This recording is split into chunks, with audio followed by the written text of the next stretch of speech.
Hello दोस्तों, भूतिया कहानियों के दीवानों, कैसे हो आप सब। उम्मीद है सब बढ़िया होंगे। तो आज से आप सुनेंगे वो किस्से जहां रात का मतलब सिर्फ अंधेरा नहीं बल्कि डर है। क्योंकि रात माने तो डर, अंधेरे में छिपी हर परछाई कोई कहानी कहती है और हर कहानी में छुपा है मौत का साया। तैयार हो जाओ, क्योंकि अब जो सुनोगे वो सिर्फ कहानी नहीं, तुम्हारी रातों की नींद छीन लेगा। चलो कहानी शुरू करते हैं। रेगिस्तान की रेत सिर्फ सुनहरी नहीं होती, कभी कभी ये खून की तरह लाल भी हो जाती है। कहते हैं राजस्थान के दिल में अरावली की पहाड़ियों के बीच एक जगह है, भानगढ़, जहां सूरज ढलते ही वक्त थम जाता है, जहां हवाओं में भी चीखें दबी होती हैं और जहां हर पत्थर, हर दीवार एक श्राप की गवाही देता है। हवा अचानक तेज हो जाती है, ऊंट की घंटी धीमी पड़ती है, जैसे कोई साया पास से गुजर गया हो। आज हम उसी श्राप की तह तक जाने वाले हैं। लेकिन याद रखना, कहानियों में जो सुना वो बस आधा सच है, बाकी आधा आज रात तुम खुद सुनोगे। सूरज जैसे आसमान में आग का गोला बनकर टंगा है। गर्म हवा चेहरे पर ऐसे लग रही है जैसे किसी ने जलती भट्टी का दरवाजा खोल दिया हो। रेत के सुनहरे टीले दूर तक फैले हैं, जिन पर सूरज की किरणें चमक रही हैं। लेकिन उस चमक के बीच कहीं दूर जैसे कोई धुंधली सी छाया धीरे धीरे हिल रही हो। वो छाया इतनी अजीब है कि आप समझ नहीं पाते इंसान है, कोई जानवर, या फिर सिर्फ आपकी आंखों का धोखा। धूल भरे संकरे रास्ते पर एक पुरानी जीप हिचकोले खाती हुई बढ़ रही है। टायर रेत में धंस धंस जाते हैं और ड्राइवर बार बार गियर बदलता है। जीप की छत पर बंधा सामान, कैमरे के बैग, पानी के कैन और एक पुराना लोहे का ट्राइपॉड हर उछाल पर धड़ाम धड़ाम आवाज करता है। जीप में 4 लोग बैठे हैं।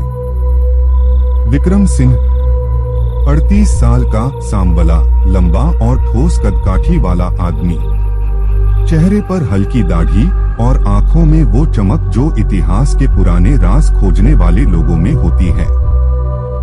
पसीना माथे से बहकर गालों तक आ रहा है, लेकिन उसे परवाह नहीं।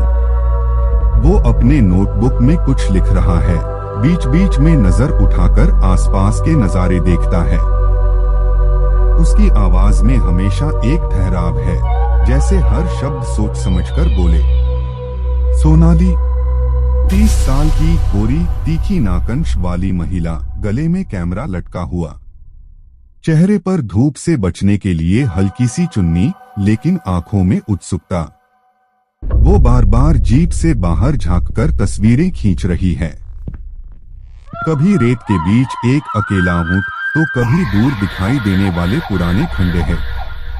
फिर अचानक उसकी नजर सड़क किनारे पड़े किसी चमकदार पत्थर पर जाती है। लेकिन जैसे ही जीप पास आती है, वो देखती है कि वो पत्थर नहीं, एक पुराना ताबीज है जो आधा रेत में दबा हुआ है। यश 26 साल का, दुबला पतला, चेहरे पर हमेशा आधी मुस्कान। उसके हाथ में मोबाइल है और वो कभी वीडियो बना रहा है, कभी अपने फॉलोअर्स के लिए ऑडियो नोट। दोस्तों, अभी हम पहुंचने वाले हैं भानगढ़। कहते हैं यहाँ रात को भूत प्रेत नाचते हैं, लेकिन मैं आपको साबित करके दिखाऊंगा कि ये सब सिर्फ अफवाह है। उसका लहजा मस्ती भरा है, लेकिन अंदर कहीं न कहीं एक हल्की घबराहट भी है, जो उसकी हंसी के पीछे छिपी है। कन्हैया लाल 62 साल का, झुर्रियों से भरा चेहरा, आंखों में सालों का अनुभव और सावधानी। उसने सफेद कुर्ता और धोती पहनी है, सिर पर मटमैली पगड़ी कसकर बंधी हुई। हाथ में स्टीयरिंग है, लेकिन उसकी नजरें बार बार रियरव्यू मिरर में पीछे देख रही हैं, जैसे कोई उनका पीछा कर रहा हो। मुंह में तंबाकू है, जिसे वो धीरे धीरे चबा रहा है, और बीच बीच में भगवान का नाम बुदबुदाता है। जय बजरंग बली, रक्षा करना। संवाद जीप के अंदर। कन्हैया धीमे स्वर में, साहब, भानगढ़ का रास्ता सीधे मौत की तरफ जाता है। सूरज ढलने से पहले लौटना ही अच्छा है। विक्रम हल्के मुस्कान के साथ, ड्राइवर साहब, मैंने सैकड़ों किलो की यात्रा की है। ये सब लोक कथाएं बस डराने के लिए होती हैं। कन्हैया गंभीर होकर, ना साहब, ये लोक कथा नहीं, सच्चाई है। यहां जो भी रात में रुका वो सुबह जिंदा नहीं मिला, और अगर मिला भी तो इंसान नहीं रहा। सोनाली खिड़की से बाहर देख रही है। अचानक उसकी नजर रेत में पड़ी एक टूटी फूटी चप्पल पर जाती है। उसके पास आधा दबा हुआ इंसानी हाथ का कंकाल। उसका गला सूख जाता है और कैमरे की पकड़ ढीली हो जाती है। वो घबराकर नजर फेर लेती है, लेकिन उसकी रीढ़ में ठंडी लहर दौड़ जाती है। जीप एक उबड़-खाबड़ पगडंडी से उतरते हुए धीरे धीरे भानगढ़ के प्रवेश द्वार के पास पहुंचती है। सामने एक विशाल पत्थर का मेहराब, जिस पर वक्त की मार के निशान साफ दिखते हैं। पत्थर की दरारों में उगे जंगली पौधे हवा में हिल रहे हैं। मेहराब के ठीक पास एक पुराना सरकारी बोर्ड टेढ़ा होकर जमीन में गड़ा है, मिट्टी और जंग से अर्धड़का हुआ। उस पर उभरे लाल अक्षरों में लिखा है, चेतावनी, सूर्यास्त के बाद भानगढ़ किले में प्रवेश वर्जित है। बोर्ड के नीचे तारीख धुंधली पड़ चुकी है, लेकिन यह साफ है कि ये नियम कई दशक पुराना है। यश हंसते हुए, सरकार भी न भूत से डरने का टैक्स वसूलना चाहती है। ये सब ताकि कोई रात में घुसकर चोरी न करे। कन्हैया गंभीर स्वर में आंखें सिकोड़ते हुए, ना बेटा, ये चोरी रोकने का बोर्ड नहीं, ये मौत से बचाने का आखिरी इशारा है। विक्रम बोर्ड की फोटो खींचता है और नोटबुक में लिख लेता है। फिर जीप से उतरते हुए वो चारों मुख्य गेट की ओर बढ़ते हैं। जैसे ही उनके पैर हवेली के पहले पत्थर पर पड़ते हैं, एक ठंडी हवा का तेज झोंका उनके बीच से गुजरता है। ऐसा लगता है जैसे किसी ने अदृश्य हाथ से उनके चेहरों को छू लिया हो। गर्मी के बावजूद सबको एक पल के लिए कांप महसूस होता है। सोनाली कैमरे से गेट के अंदर की तस्वीर लेती है। कैमरे की स्क्रीन पर इमेज दिखाई देती है। दूर एक औरत सफेद साड़ी में खड़ी है, बाल हवा में उड़ रहे हैं। वो स्थिर खड़ी है, लेकिन उसकी आंखें सीधी लेंस में घूर रही हैं। सोनाली का दिल जोर से धड़कने लगता है। वो स्क्रीन से नजर उठाती है और गेट के अंदर देखती है। वहां कुछ नहीं, सिर्फ टूटी हुई दीवारें और बिखरे पत्थर। सोनाली धीरे डरते हुए, विक्रम, कैमरे में कुछ अजीब आया है। विक्रम हंसकर कहता है, शायद लेंस पर धूल है। लेकिन उसकी हंसी में हल्की सी घबराहट छिपी है। बैकग्राउंड अचानक हवा की गति बढ़ती है और पुराने गेट का लोहे का कुंडा ठन-ठन करके हिलता है। यश, जो अब तक सब कुछ मजाक में ले रहा था, एकदम चुप हो जाता है। उसकी नजर गेट के ऊपर जाती है। वहां एक पुराना पीतल का घंटा लटका है जो खुद ब खुद हिल रहा है, लेकिन हवा उस दिशा में बिल्कुल नहीं बह रही। कन्हैया बिना पीछे देखे कहता है, साहब एक बार सोच लीजिए, ये जगह खाली नहीं है। विक्रम कदम आगे बढ़ा देता है और बाकी तीनों भी उसके पीछे पीछे किले के भीतर उतर जाते हैं। किले का मुख्य आंगन, चारों ओर टूटी फूटी हवेलियां, जिनकी दीवारों पर समय ने अपनी गहरी लकीरें छोड़ दी हैं। कहीं कहीं पुराने राजपूती नक्काशियों की झलक अब भी दिखती है, पर ज्यादातर पत्थर बिखरकर जमीन का हिस्सा बन चुके हैं। विक्रम नोटबुक खोलकर स्केच बनाना शुरू करता है। सोनाली अलग अलग कोण से फोटो ले रही है। यश हमेशा की तरह उछल कूद कर हर कोना देखने में लगा है। यश मजाक में, कन्हैया जी यहाँ के भूत तो इंस्टाग्राम पर नहीं होंगे न? कन्हैया गंभीर, यहाँ के भूत फोटो खिंचवाने नहीं आते बेटा, ये तो सीधा साथ चल देते हैं। टप टप की आवाज, जैसे कोई भारी चीज पत्थर पर गिर रही हो। सब रुक जाते हैं। आवाज बाईं ओर की एक टूटी हवेली से आई थी।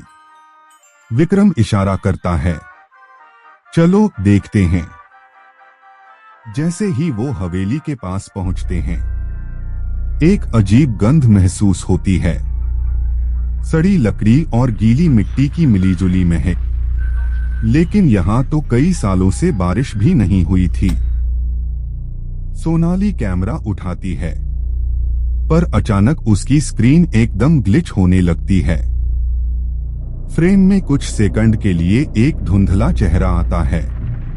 सूनी आंखें, फटी होंठ और गले में टूटा हाथ। सोनाली घबराकर, ये फिर वही औरत है।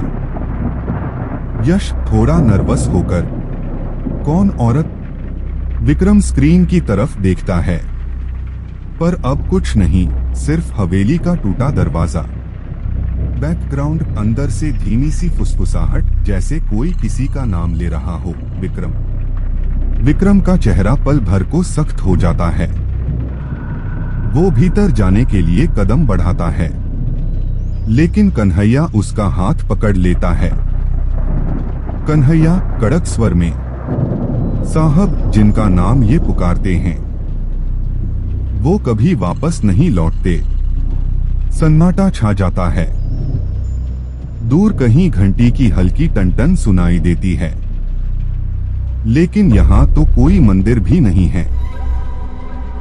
कन्हैया धीरे, जैसे कोई पुराना किस्सा सुना रहा हो। बहुत साल पहले, जब भानगढ़ सिर्फ एक किला नहीं बल्कि रजवाड़े का दिल हुआ करता था। यहाँ राज करती थी रानी रत्नावती। सुंदरता ऐसी कि कहते हैं चांद भी उनसे नजरें चुरा ले। रानी रत्नावती बुद्धिमान भी थी और युद्ध नीति में भी माहिर। उनका दरबार पूरे राजस्थान में प्रसिद्ध था। लेकिन जहां सुंदरता होती है, वहां चाहते भी होती हैं, और चाहत से बड़ा होता है लालच। उस समय भानगढ़ में एक तांत्रिक आता जाता था, सिंधु सेवड़ा नाम का। काला जादू जानने वाला, मन पढ़ने वाला। कहते हैं उसकी नजर रानी पर पड़ी और फिर हटा न सका। एक दिन बाजार में रानी की दासी इत्र खरीद रही थी। तांत्रिक भी वहां मौजूद था। उसने देखा रानी के लिए इत्र की शीशी ली जा रही है। उसने मन में मंत्र पढ़ा और उस शीशी पर श्राप डाल दिया। मंत्र ये था, जैसे ही रानी उस इत्र को लगाएंगी, वो तांत्रिक की दीवानी हो जाएंगी। लेकिन रानी रत्नावती सिर्फ सुंदर ही नहीं, बुद्धिमान भी थी। उन्होंने शीशी को हाथ में लिया और अचानक मुस्कुराई। रानी हल्के व्यंग्य में, तुम्हें लगता है मैं नहीं जानती तुमने क्या किया है, सिंधु सेवड़ा। उन्होंने इत्र की शीशी जमीन पर दे मारी। शीशी फूटी और उसकी खुशबू रेत में समा गई। लेकिन उस खुशबू के साथ मंत्र भी जमीन में उतर गया। कहते हैं रेत में वो मंत्र आग बन गया। चारों ओर लपटें उठीं और तांत्रिक वहीं जलकर राख हो गया। मरते समय उसने रेत में लोटते लोटते आखिरी श्राप दिया। तांत्रिक भयावह आवाज में, भानगढ़ अब कभी आबाद नहीं होगा। यहाँ जो भी रहेगा मरेगा, और जिसकी आत्मा यहाँ अटकेगी वो कभी मुक्त नहीं होगी। कुछ महीनों बाद पड़ोसी रियासत के साथ युद्ध हुआ। भानगढ़ हार गया, महल टूट गया, लोग मारे गए और बची खुची आत्माएं यहीं भटकने लगी। कन्हैया वर्तमान में धीमे स्वर में, साहब इसीलिए कहते हैं सूरज ढलने के बाद यहां रुकना मौत को दावत देना है। सोनाली धीरे कैमरा निकालते हुए, ये तो फोटो के लिए परफेक्ट है, पर सच में डरावना भी। यश मुस्कुराकर, डरावना तो है, लेकिन अभी दिन है, चिंता मत करो। कन्हैया गंभीर होकर, दिन है लेकिन सूरज जल्दी ढलता है यहाँ साहब। मैं बोलूं तो 4 बजे से पहले ही वापस निकल चलिए। विक्रम थोड़ा उत्सुक, इतनी जल्दी क्यों कन्हैया जी? हम रिसर्च करने आए हैं, रात को ही तो मजा आएगा। कन्हैया धीमे स्वर में, मजा यहाँ रात में नहीं मिलता, बस मौत मिलती है। दूर से किसी लोहे के दरवाजे के धीरे धीरे हिलने की आवाज किर्र। सभी एक दूसरे को देखते हैं।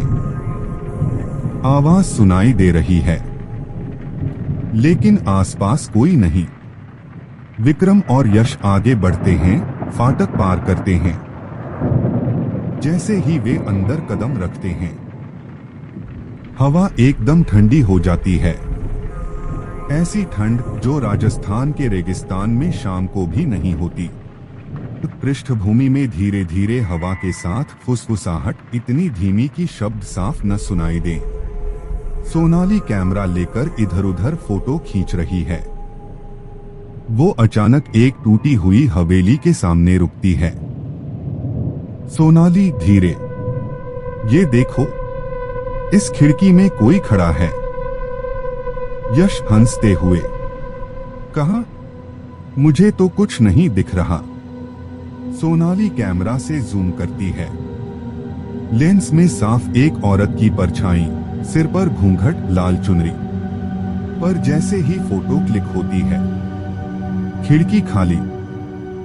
सोनाली के हाथ ठंडे हो जाते हैं। वो पीछे हटती है। कन्हैया गुस्से और डर में, मैंने कहा था अंदर मत देखो, यहाँ जो दिखता है वो इंसान नहीं होता। अचानक दूर से घुंघरू की आवाज, जैसे कोई नृत्य कर रहा हो, पहले धीमी फिर पास आती हुई। विक्रम अपने बैग से नोटबुक निकालकर नोट करने लगता है। वो कहता है, ये शायद लोकनृत्य की परंपरा रही होगी।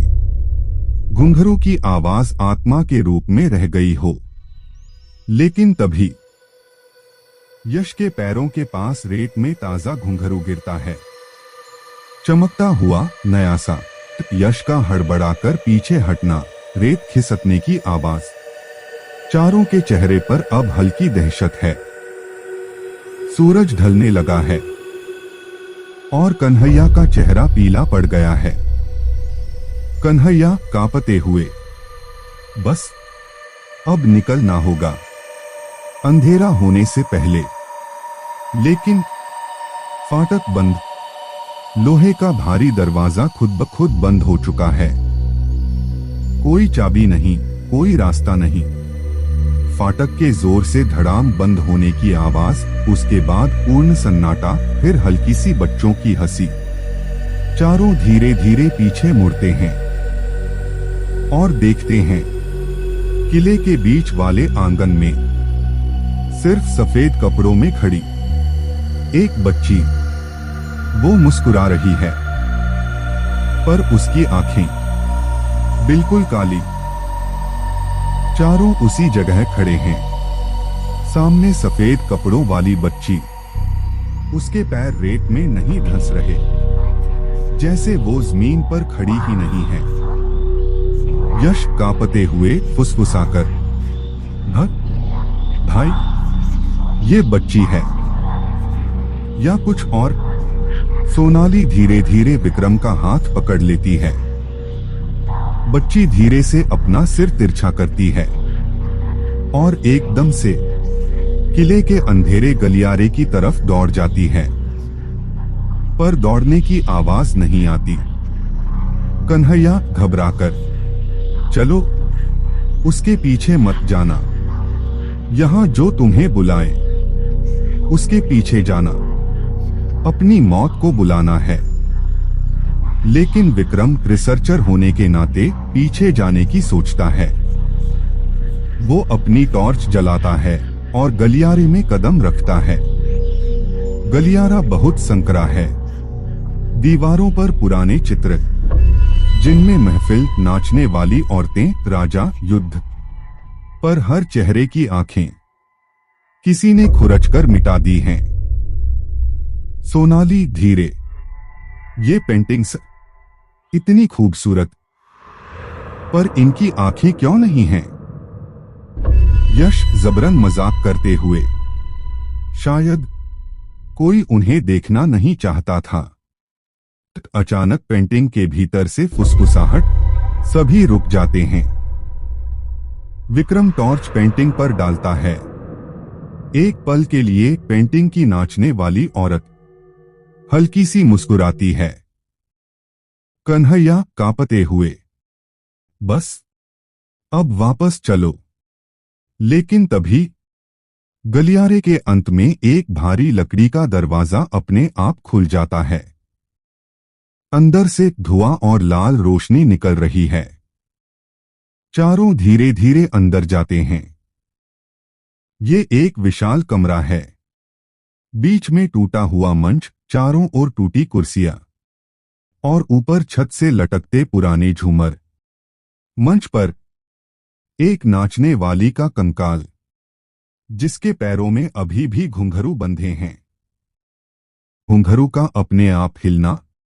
विक्रम नोट लेने लगता है, पर तभी मंच का झूमर अपने आप हिलने लगता है।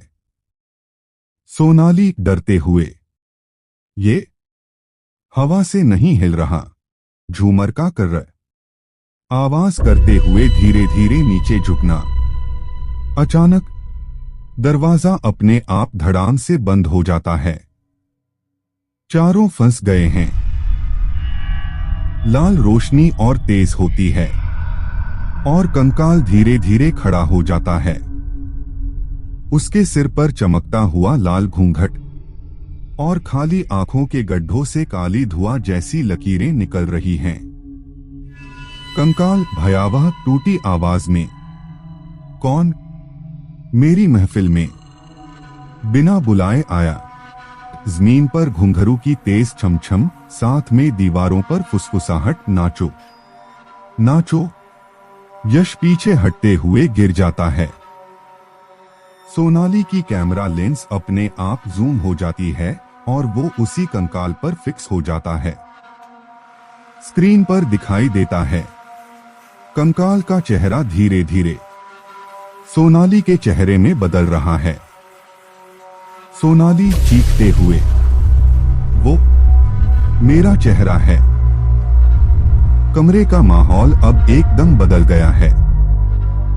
ढोलक रुक चुकी है, लेकिन उस रुकावट में भी एक अनदेखा दबाव है, जैसे हवा खुद किसी अदृश्य हाथ ने जकड़ रखी हो। विक्रम पसीने से तरबतर, हाथ में सिर्फ अपनी डायरी पकड़े खड़ा है। सोनाली डर से उसकी बाह कसकर पकड़े हुए। कन्हैया जमीन पर घुटनों के बल मंत्र बुदबुदा रहा है। काले धुएं से कंकाल फिर उभरता है।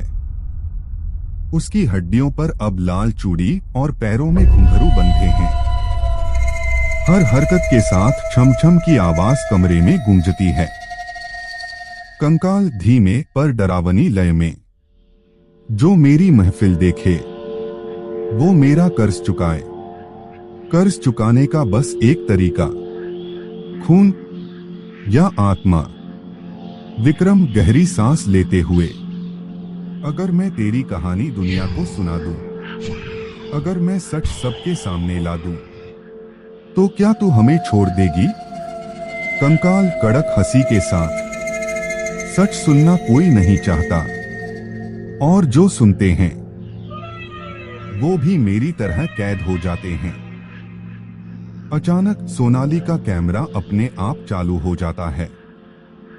स्क्रीन पर भानगढ़ का वही दरबार नजर आता है। राजा रानियां, नाचने वाले, महफिल, और फिर वो नाचने वाली जिसे काले जादू से मारा गया था। नाचने वाली वीडियो से निकलती हुई असली कमरे में। मेरा सौदा आसान है, मेरी मौत का बदला ले आओ और मैं तुम्हें और तुम्हारे दोस्त को छोड़ दूंगी। विक्रम हैरान होकर, तुम्हें किसने मारा? नाचने वाली धीरे से, आंसुओं भरी आंखों से, जिसने भानगढ़ को श्राप दिया। तांत्रिक सिंगिया, वो अब भी जिंदा है। रेगिस्तान के उस पार काले मंदिर में कमरे की दीवार हिलने लगती है और एक दरवाजा बन जाता है, रेत के तूफान के बीच का रास्ता दिखाते हुए।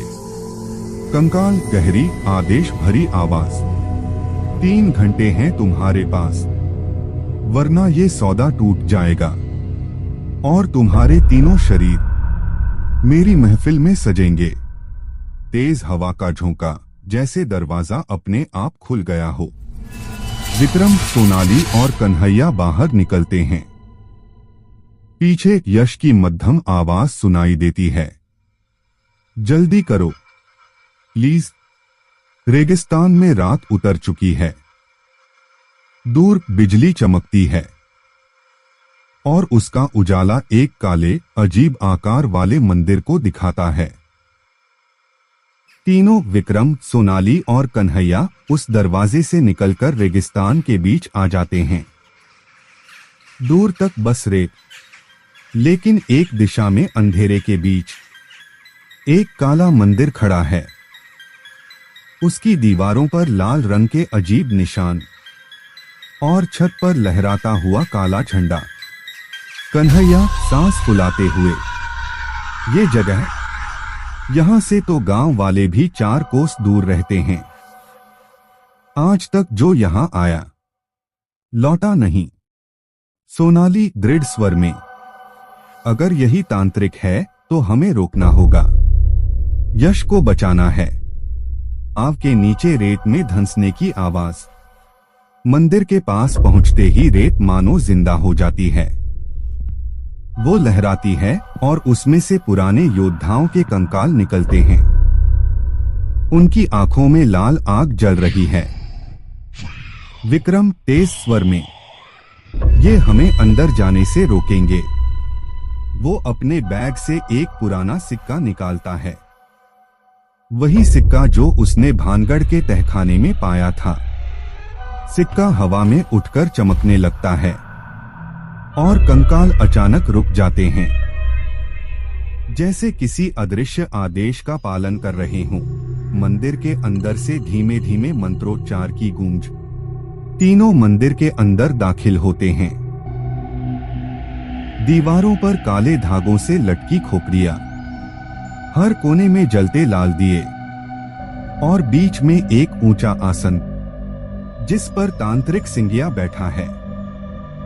उसकी आंखें बिल्कुल सफेद, गर्दन में हड्डियों की माला, हाथ में इंसानी खाल से बना डमरू।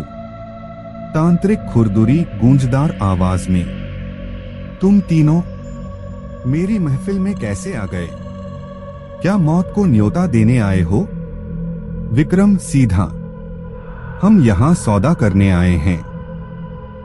तुमने भानगढ़ को श्राप दिया और उस नाचने वाली की आत्मा को कैद किया। वो सौदा हम तोड़ेंगे। तांत्रिक हंसते हुए, उसकी आत्मा मेरी है। मैंने उसे मारा ताकि उसका नृत्य सिर्फ मेरे लिए हो। और अब तुम्हारी आत्माएं भी मेरे बाजार की शान बढ़ाएंगी। डमरू की तेज थाप, हवा का तूफान, मंदिर की दीवारें कांपने लगती हैं। सोनाली अचानक कैमरा ऑन करती है और तांत्रिक की तस्वीर खींच लेती है। फ्लैश की रोशनी जैसे मंत्र को काट देती है।